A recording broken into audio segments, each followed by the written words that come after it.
Muchas gracias, señor presidente. Buenos días, señorías. Señor consejero, la interpelación de hoy es clara y concisa, concreta.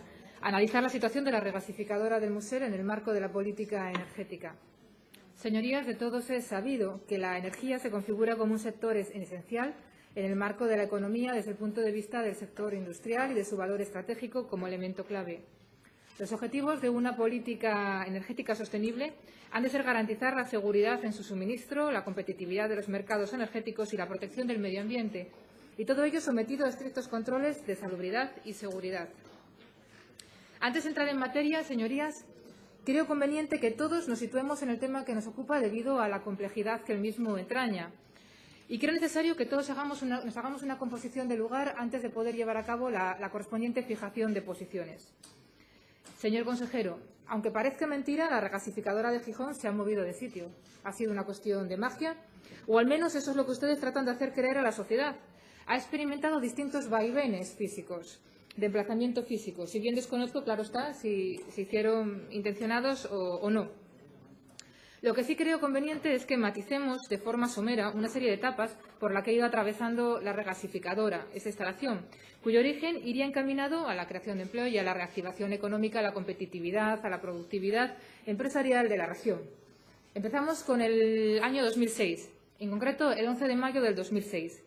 Se iniciaba el procedimiento administrativo de aplicación a la planta regasificadora que incumplía la legalidad del conocido por todos como RAMIP, que es el Reglamento de Actividades Molestas, Insalubres, Nocivas y Peligrosas, que exigía una distancia mínima de 2.000 metros desde lo que era la población, el núcleo más próximo de población, pero se construyó ilegalmente. ¿Qué ponen de manifiesto entonces los informes técnicos que conforman este expediente? Nos gustaría a nuestro grupo tener esta información. Y también si hubo algún tipo de informe técnico sectorial que se opusiese a que se construyese la regasificadora por incumplimiento de la legalidad por razón de la distancia. En definitiva, ¿hubo algún informe medioambiental negativo por razón de la distancia o se saltaron ese informe de haber existido? Siguiente etapa. 1 de enero del 2007. Entra en vigor una nueva legislación, la legislación del 2011/2006 del Principado de Asturias, cuyo artículo 4 introdujo un artículo 45 bis en el decreto legislativo relativo del 2004 a materia de ordenación del territorio y urbanismo. Y en esta ley, en esta nueva modificación legal, se deja sin efecto el ámbito territorial que había delimitado el Principado de Asturias inicialmente, es decir, la exigencia de los 2.000 metros. Por lo que con ello pretenden legalizar una regasificadora que nace ilegal.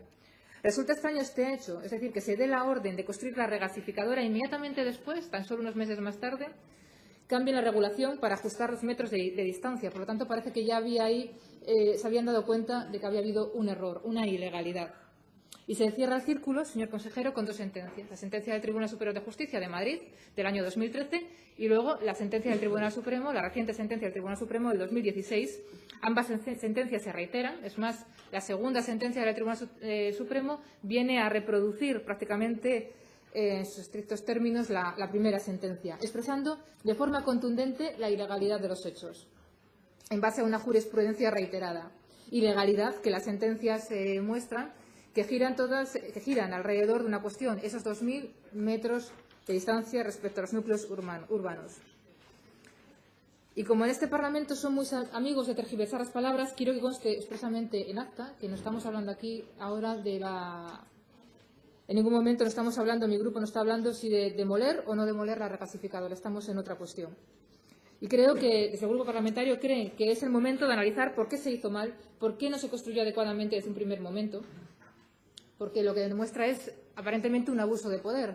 En una casa, en una vivienda, en un particular, cualquiera de nosotros tenemos que solicitar una autorización para poner un tabique en nuestra vivienda. Tenemos que solicitar autorización para ampliar la vivienda. Tenemos que solicitarla, porque si no estaríamos incurriendo en la ilegalidad. Sin embargo, en este caso estamos incurriendo en la ilegalidad por parte del Gobierno socialista. Del Gobierno del señor Areces en Asturias y del Gobierno del señor Zapatero en Madrid, que se haya construido una instalación faraónica de unos 370 millones de euros, de las que tanto le gusta tener en su haber al Gobierno socialista y que realmente no está en funcionamiento. Por lo tanto, esto es un despropósito. Realmente, señorías, señor consejero, no cabe en cabeza humana que se lleve hablando en esta Cámara de este asunto desde el año 1999, por lo menos desde lo que yo he visto en la hemeroteca, y nos encontramos en el 2016 con esta complicada situación, que no tenía por qué haber surgido si se hubiese usado correctamente pues, la cinta métrica, quizá, o bien fue un problema a lo mejor de no haber leído la normativa correspondiente. Revisando los boletines de esta Junta, en el año 2003, decía el señor Torre, el consejero en aquel momento competente en esta materia, decía que ya en el año 99 aparece el primer documento de viabilidad de la planta. Desde la Consejería de Industria, tanto desde el consejero, desde el director, sigo leyendo literalmente, desde el director de Industria como los propios técnicos comienzan a trabajar, comienzan a tener reuniones, a hacer visitas a las instalaciones portuarias de Gijón, de Avilés, y al final se decide ya hacer un estudio de viabilidad. El estudio muestra que existe un consumo suficiente para justificar la construcción de una terminal de gas natural licuado en Gijón. Sigue diciendo el señor Torre, bueno, pues con este estudio de viabilidad, en octubre se solicita al Ministerio que se incluya esa planta en la documentación que se está elaborando para la confección de la planificación de los sectores de electricidad y gas y el desarrollo de las redes de transporte.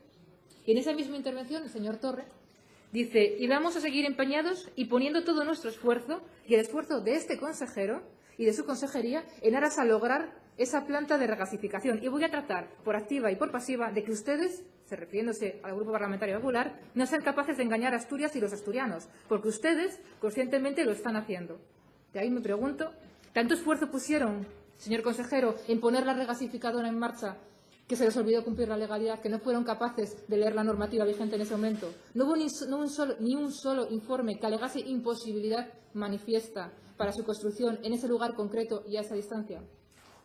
Y sigo leyendo. Ahora, el señor Lago Rodríguez, profesor de Economía Financiera de la Universidad de León, que en su comparecencia también aquí en esta Cámara, el 4 de noviembre del 2008, en la Junta General del Principado, les advertía, y leo literalmente, la potencia instalada, la capacidad de generación de Asturias está en torno a unos 3.800 megavatios. Incorporar en este momento más capacidad de generación, más potencia instalada, conociendo este mercado eléctrico que en este momento está en los niveles más que aceptables para atender la demanda, no tiene en principio mucha lógica económica. No tiene sentido, seguía diciendo. Tengo en mi mano, decía el profesor de Economía Financiera, el informe de Nagas 2007 y, en concreto, fíjese, el país tiene plantas de regasificación en Barcelona que está utilizada al 30% de su capacidad nominal, en Huelva al 42%, en Cartagena al 29%, y seguían una serie de ejemplos. Una simple lectura de estos datos viene a poner de manifiesto que, efectivamente, un sistema energético nacional, que ya está bien, que tiene incluso infraestructuras gasistas que no están aprovechadas a pleno rendimiento, el plantear una nueva regasificadora en Gijón, además cuando en el norte ya había dos entradas de gas, la de Coruña y la de Bilbao, es otro aspecto que, en cierto modo, tendría que hacer reflexionar si es una estrategia adecuada o no. 1999 surgen dudas, 2008 vuelven a surgir dudas. Señor consejero, le pregunto si no hubo en este sentido ningún informe técnico que declarase que no era conveniente su construcción por su escaso porcentaje de utilización, o realmente creían que la regasificadora de Asturias iba a ser la panacea, iba a ser la que tuviese la capacidad nominal más elevada de toda España. Señor Blanco, también nos gustaría que nos explicase el informe de la Comisión Nacional del Mercado y la Competencia y si considera o no la demanda de gas suficiente para justificar la puesta en marcha de la regasificadora y, por ende, si podríamos vincular los sobrecostes del Musel a esta obra faraónica, porque le recuerdo que la ampliación del Musel tenía su origen en la propia producción de la regasificadora. Luego, señoría, la situación se vuelve más lamentable aún si cabe.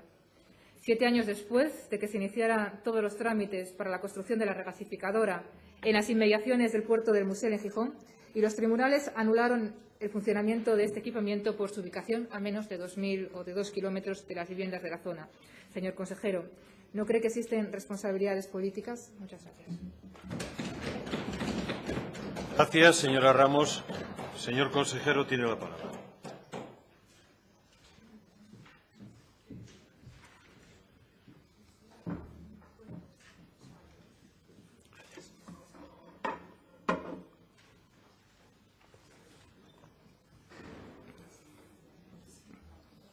Bueno, mire, señora Ramos, ya que usted se remite a lo comentado o explicitado en esta Junta, supongo que la revisión del pasado es importante hasta cierto punto. Seguramente no es lo más importante, pero sí que puede ser importante, pues por lo tanto, hagámosla, ¿no? Hagámosla. Permítame que le lea algo, como digo, para empezar. Ovidio Sánchez Díaz, portavoz del Grupo Parlamentario Popular, tiene el honor de presentar la siguiente moción subsiguiente a la interpelación del diputado de este grupo, don Fernando Goñi Merino, conocerán a los dos, al Consejo de Gobierno sobre política general en materia energética, con especial relación a la instalación de una planta de regasificación en el Musel. Moción.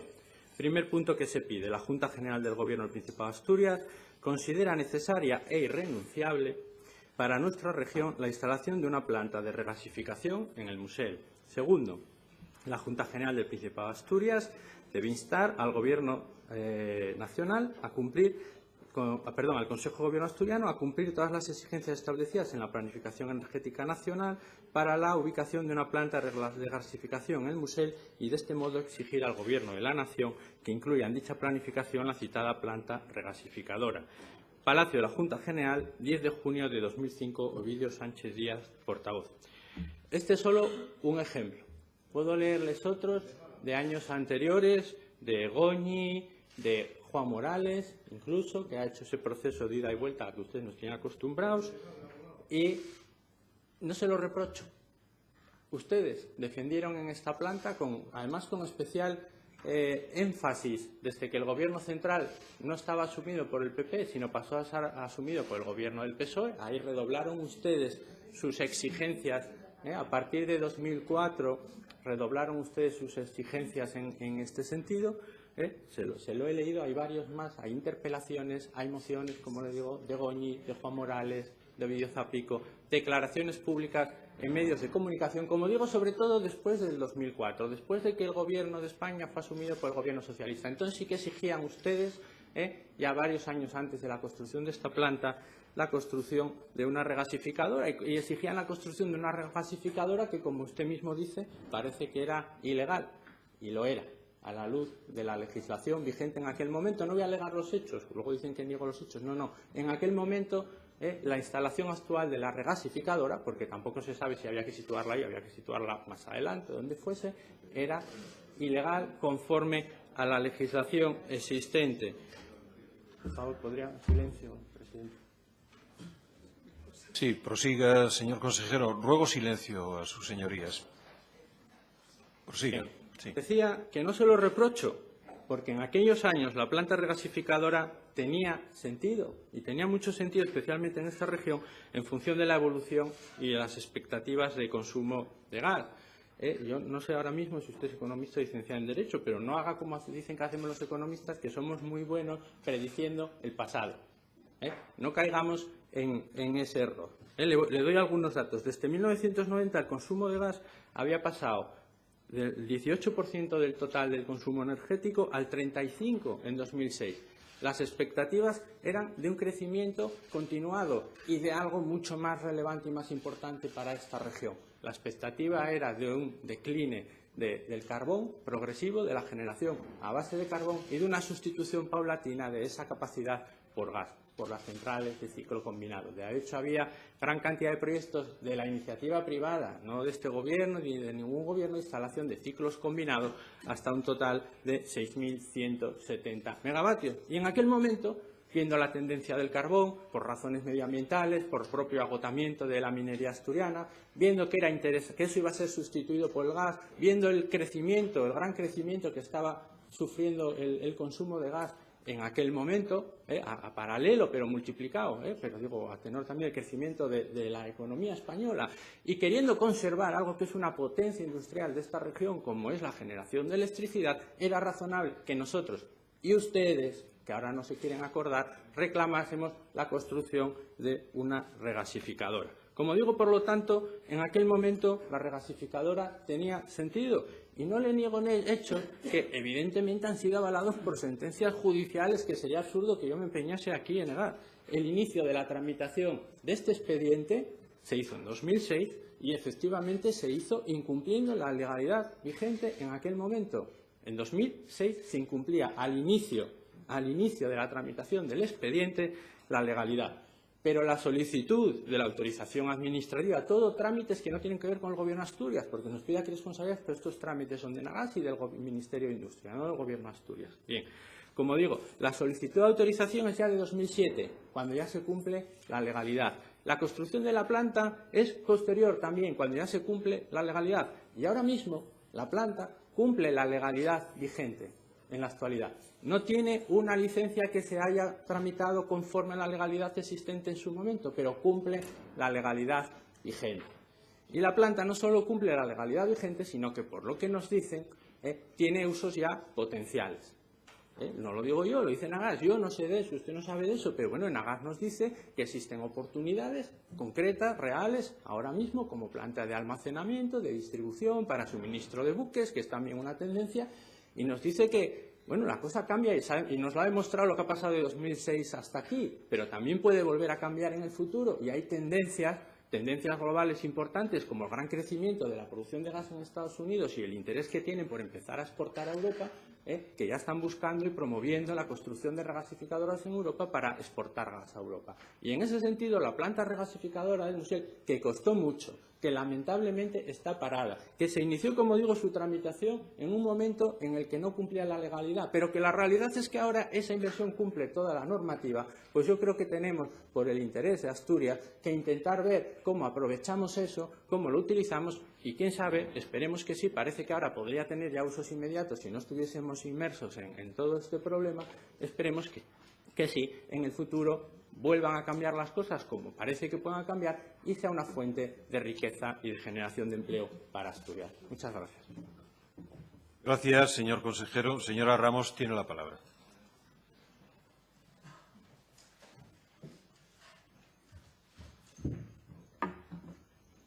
Buenos días de nuevo. Muchas gracias, señor consejero, pero nos quedamos, como siempre, sin contestaciones concretas. Bueno, sin contestaciones, vamos.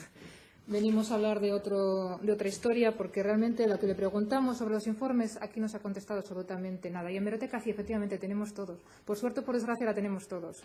Pero también, lamentablemente, señor consejero, le recuerdo que el señor Ovidio Sánchez, que el señor Fernando Goñi y que el señor Juan Morales no se encontraban en el Gobierno en aquel momento en el que usted me hace referencia. Quien estaba en el Gobierno era el Gobierno socialista, eran ustedes, y por tanto son ustedes los que tienen conocimiento de esos informes técnicos, si es que los hubo, para modificar o no la distancia que existía de esa instalación con respecto al núcleo urbano, esos 2.000 metros. Los que cometieron la ilegalidad fueron los que se encontraban en aquel momento en el Gobierno, no los que estaban en la oposición. Y también, bueno, me gustaría recordarle, efectivamente, yo no soy experta, soy economista. Yo no soy experta en esto, estoy estudiándolo, estudio el tema cuando lo trato de exponer aquí, porque desde luego lo desconozco. Pero sí me leí las sentencias. Una sentencia del 2013 y una sentencia del 2016. Y ambas sentencias dejan clara la ilegalidad existente, una ilegalidad manifiesta, un abuso de poder por parte del Gobierno socialista del momento. Y le volvemos a hacer la pregunta en el segundo turno. Le volvemos a hacer la misma pregunta, pero de forma inversa, a ver si así conseguimos que usted nos conteste. ¿Cuáles son los informes técnicos que apoyaron que medioambientalmente no existía problema alguno? Y le pregunto esto, señor consejero, porque si no los hay, o advierten de la necesidad de una distancia mayor, o advierten esos informes de una distancia mayor, habrá que analizar qué es lo que ha ocurrido.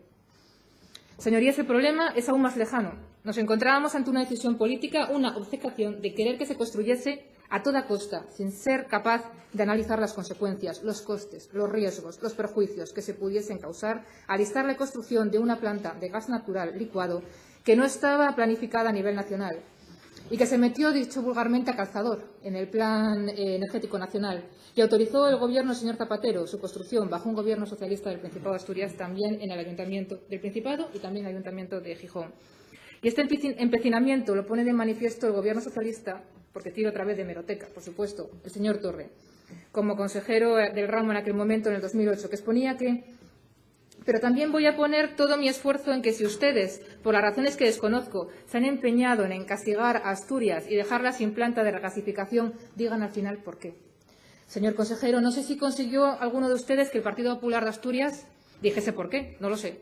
Pero lo que sí nos deja claro es que si tanto empeño tenían por sacarla adelante, esa regasificadora, si tantos planes de viabilidad hicieron, si tantos estudios hicieron y tanto nos criticaron, ¿qué ocurrió entonces? ¿Se equivocaron con la tabla Excel, con el Word, con el Project, con la aplicación informática que hayan utilizado para hacer los cálculos? ¿O simplemente les inundaron tanto esos planes de viabilidad, esos documentos, esos papeles, que al final ya no sabían si había informes positivos, negativos, medioambientales, de salubridad, industriales? Y total, ¿qué más dará? Unos metros más o menos es lo mismo, total, es indiferente. Pero nos encontramos aquí con dos sentencias en contra. Señor Blanco, si la regasificadora no se ha puesto en marcha y se han tirado más de 370 millones de euros, que además se justificó en su construcción y puesta en funcionamiento la ampliación del Musel junto a la instalación de un hub de graneles en el nuevo muelle norte, señor consejero, el Gobierno socialista, con mis máximos respetos, algo ha tenido que hacer mal.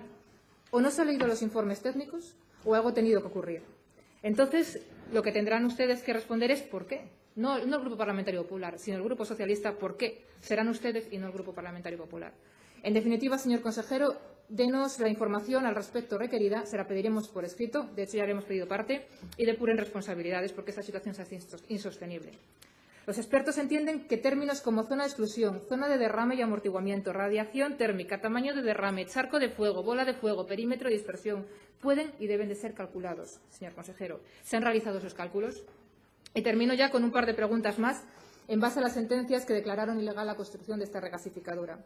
¿Qué medidas piensa adoptar el Gobierno del Principado ante la reciente sentencia de Madrid, la sentencia del Tribunal Superior de Justicia y la del Tribunal Supremo del 2016, que declara la vulneración de la ley en la construcción de la regasificadora? ¿Y qué fórmula, la palabra fórmula, cree que es necesario adoptar para legalizar la instalación? Y digo esto porque usted salía hace unos días en un medio de prensa haciendo referencia a esa fórmula. Me gustaría que nos la explicase aquí. Muchas gracias.